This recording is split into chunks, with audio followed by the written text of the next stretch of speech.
നമസ്കാരം സുഹൃത്തുക്കളെ, ഏവർക്കും അക്ഷയ കേരളമിലേക്ക് ഹൃദയം നിറഞ്ഞ സ്വാഗതം.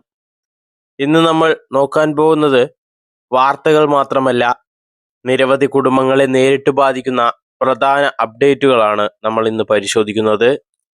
ഇന്നത്തെ വീഡിയോയിൽ നമ്മൾ വിശദമായി സംസാരിക്കാൻ പോകുന്നത് സ്ത്രീകൾക്ക് മാസം 2500 രൂപ ലഭിക്കുന്ന ലക്ഷ്മി യോജന പദ്ധതി, LPG ഗ്യാസ് സിലിണ്ടറുമായി ബന്ധപ്പെട്ട ഏറ്റവും പ്രധാനപ്പെട്ട കാര്യം, ഓഗസ്റ്റ് മാസത്തെ റേഷൻ വിതരണവും ഓണ ആനുകൂല്യങ്ങളും, സാമൂഹ്യ സുരക്ഷാ പെൻഷൻ ഗുണഭോക്താക്കൾക്കുള്ള മസ്റ്ററിംഗ് നടപടികൾ, സർക്കാർ നടത്തുന്ന കർശന പരിശോധനകളും ശ്രദ്ധിക്കേണ്ട കാര്യങ്ങളും, ഇതെല്ലാമാണ് നമ്മൾ ഇന്ന് വിശദമായി നോക്കുന്നത്. ചാനൽ ആദ്യമായി കാണുന്നവരാണെങ്കിൽ ചാനൽ സബ്സ്ക്രൈബ് ചെയ്യാനും ബെല്ലൈക്കൻ എനേബിൾ ചെയ്യാനും ഹൈപ്പ് ചെയ്ത് ഞങ്ങളെ സപ്പോർട്ട് ചെയ്യാനും കൂടെ മറക്കരുത്. അപ്പോൾ നമുക്ക് വീഡിയോയിലേക്ക് കടക്കാം. ആദ്യം നമുക്ക് റേഷൻ വിതരണവുമായി ബന്ധപ്പെട്ട കാര്യങ്ങൾ നോക്കാം. ഓഗസ്റ്റ് മാസത്തെ റേഷൻ വിതരണം ആരംഭിച്ചിട്ടുണ്ട്. ഓണവുമായി ബന്ധപ്പെട്ട പ്രത്യേക ആനുകൂല്യങ്ങളും ഓണക്കിറ്റുകളും ഓഗസ്റ്റ് 10-ന് ശേഷം ലഭ്യമാകുമെന്ന് അറിയിച്ചിരിക്കുകയാണ്. സർക്കാർ പ്രഖ്യാപിക്കുന്ന തീയതികൾ ശ്രദ്ധിച്ച് നിങ്ങളുടെ റേഷൻ കടയിൽ നിന്ന് സാധനങ്ങൾ സമയത്ത് വാങ്ങുക. അതുപോലെ തന്നെ ബാങ്ക് ചാർജുകളിൽ ചില മാറ്റങ്ങൾ വന്നിട്ടുണ്ട്. ഓഗസ്റ്റ് 1 മുതൽ ചില ബാങ്കുകളിൽ മിനിമം ബാലൻസ് പാലിക്കാത്തതിന് പിഴ വന്നിട്ടുണ്ട്. ചില ക്രെഡിറ്റ് കാർഡ് നിയമങ്ങളിലും മാറ്റം വന്നിട്ടുണ്ട്. നിങ്ങളുടെ ബാങ്കിന്റെ പുതിയ നിബന്ധനകൾ പരിശോധിക്കുന്നത് നല്ലതാണ്. ഇനി അടുത്തത്, എല്ലാ LPG ഗുണഭോക്താക്കളും നിർബന്ധമായും ശ്രദ്ധിക്കേണ്ട വിവരമാണ്.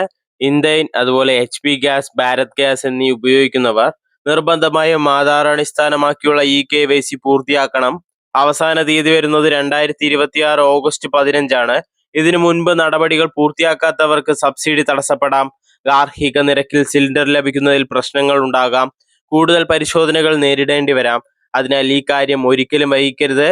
ഇനി 3 മാർഗങ്ങളിലൂടെ നിങ്ങൾക്ക് eKYC പൂർത്തിയാക്കാം. ഒന്ന്, മൊബൈൽ വഴി നിങ്ങളുടെ ഗ്യാസ് കമ്പനിയുടെ ഔദ്യോഗിക ആപ്പ് ഉപയോഗിക്കാം. ഉദാഹരണത്തിന് ഇന്ത്യൻ ഓയിൽ ആണെങ്കിൽ വൺ ആപ്പാണ്, HP ആണെങ്കിൽ HP പേ, അതുപോലെ ഭാരത് ഗ്യാസ് ആണെങ്കിൽ ഭാരത് ഗ്യാസ് ആപ്പ് ഉണ്ട്. ഇത് മൂന്നും ഇതിൽ ഏത് ഗ്യാസ് ആണ് നിങ്ങൾ ഉപയോഗിക്കുന്ന കമ്പനി എന്നുണ്ടെങ്കിൽ അത് നിങ്ങൾ ഡൗൺലോഡ് ചെയ്യുക. ആധാർ ഫേസ് ഓതന്റിക്കേഷൻ ഉപയോഗിച്ച് നടപടികൾ നിങ്ങൾക്ക് പൂർത്തിയാക്കാം. രണ്ടാമത്തെ കാര്യം, ഗ്യാസ് ഏജൻസിയിൽ നേരിട്ട് നിങ്ങൾക്ക് ചെയ്യാവുന്നതാണ്. അതുപോലെ തന്നെ മൂന്നാമത്തെ കാര്യം, ഡെലിവറി ജീവനക്കാരുടെ ഉപകരണങ്ങൾ ഉപയോഗിച്ചും നിങ്ങൾക്ക് ഈ നടപടികൾ സ്വീകരിക്കാം. അക്കൗണ്ട് ഉടമ മരണപ്പെട്ടാൽ എന്ത് ചെയ്യുന്നുള്ള ഒരു ചോദ്യമുണ്ട്. ഒറിജിനൽ ഉപഭോക്താവ് മരണപ്പെട്ടിട്ടുണ്ടെങ്കിൽ ആദ്യം ഉടമസ്ഥാവകാശം മാറ്റണം. അതിനുശേഷമേ eKYC ചെയ്യാൻ സാധിക്കുകയുള്ളൂ. ഇനി അടുത്തൊരു പ്രധാന വാർത്തയാണ്. കേരളത്തിലെ സ്ത്രീ സുരക്ഷാ പെൻഷൻ പദ്ധതി പോലെ തന്നെ ഡൽഹി സർക്കാർ ആരംഭിച്ച ഒരു പദ്ധതിയാണ് ലക്ഷ്മി യോജന എന്ന പദ്ധതി. ഇതിനോടൊപ്പം തന്നെ വലിയ ജനശ്രദ്ധ നേടിയിരിക്കുകയാണ്. രജിസ്ട്രേഷൻ ആരംഭിച്ച ആദ്യ ദിവസം തന്നെ 1,47,000 പരം സ്ത്രീകൾ രജിസ്റ്റർ ചെയ്തതായി സർക്കാർ അറിയിച്ചു. ഇത് പദ്ധതിയോടുള്ള വലിയ താല്പര്യമാണ് സൂചിപ്പിക്കുന്നതെന്ന് പറഞ്ഞു. ഇതിൽ 2500 രൂപ ബാങ്കിലോട്ട് നിക്ഷേപിക്കുമ്പോൾ 1000 രൂപ ബാങ്കിലോട്ട് നിക്ഷേപിക്കുകയും ശേഷിക്കുന്ന 1500 രൂപ ഫിക്സഡ് ഡെപ്പോസിറ്റായി മാറുകയും ചെയ്യും. ഈ FDക്ക് 3 വർഷത്തെ ലോക്ക് ഇൻ കാലാവധി ഉണ്ടാകും. അതിനാൽ ഗുണഭോക്താക്കൾക്ക് ഉടൻ ചിലവ് ചെയ്യാനുള്ള തുകയും ഭാവിയിലേക്കുള്ള സാമ്പത്തിക സുരക്ഷയും ഒരുമിച്ച് ഉറപ്പാക്കുക എന്നാണ് സർക്കാരിന്റെ ലക്ഷ്യം. ഈ പദ്ധതിയിൽ 21 മുതൽ 60 വയസ്സ് വരെയുള്ളവർക്കാണ് വരുന്നത്. അതുപോലെ കുടുംബ വാർഷിക വരുമാനം 2.5 ലക്ഷത്തിൽ താഴെയായിരിക്കണം എന്നുള്ളതാണ്.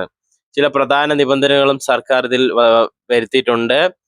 മറ്റേതെങ്കിലും സർക്കാർ സാമ്പത്തിക സഹായ പദ്ധതിയുമായിട്ടുള്ള കാര്യങ്ങൾ നമ്മുടെ കേരളത്തിലുള്ളതുപോലെ തന്നെ മറ്റു മാനദണ്ഡങ്ങൾ തന്നെയാണ് ഇതിലും ഉൾപ്പെടുന്നത്.